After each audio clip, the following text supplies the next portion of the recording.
திருவண்ணாமலை ஈசன் பஞ்சபூதத்தில் இது அக்னி தலம்.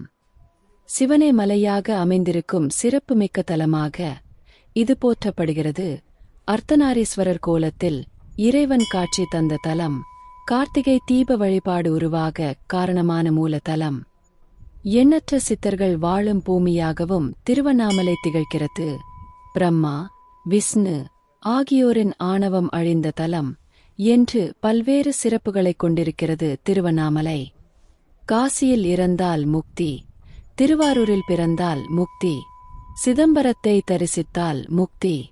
ஆனால் திருவண்ணாமலையில் அருள்பாலிக்கும் அண்ணாமலையாரை நினைத்தாலே முக்தி கிடைக்கும் என்பது சொல் வழக்கு. அதே நேரம் எண்ணற்ற சித்தர்கள் வாழும் பூமியாகவும் திருவண்ணாமலை திகழ்கிறது. எத்தனையோ சிவத்தலங்கள் இருப்பினும் சித்தர்கள் பலரும் தவம் செய்யவும் ஜீவசமாதி அடையவும் திருவண்ணாமலையையே தேர்வு செய்திருக்கிறார்கள். திருவண்ணாமலை ஆன்மீக பூமியாக மட்டுமின்றி சித்தர்கள் அருவமாக வாழும் பூமியாகவும் இருக்கிறது. திருவண்ணாமலையில் கார்த்திகை தீபம் ஏற்றப்படும் மலையானது எப்போது தோன்றியது என்ற துல்லியமான கணிப்பு இதுவரை இல்லை.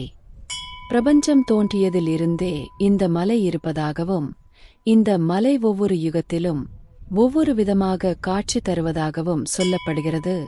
கிருதாயுகத்தில் அக்னி மலையாகவும், திரேதாயுகத்தில் மாணிக்க மலையாகவும், துவாபர யுகத்தில் தாமிர மலையாகவும் இருந்த இந்த சிவன் மலை தற்போதைய கலியுகத்தில் கல்மலையாக நம் கண்களுக்கு காட்சி தருகிறது.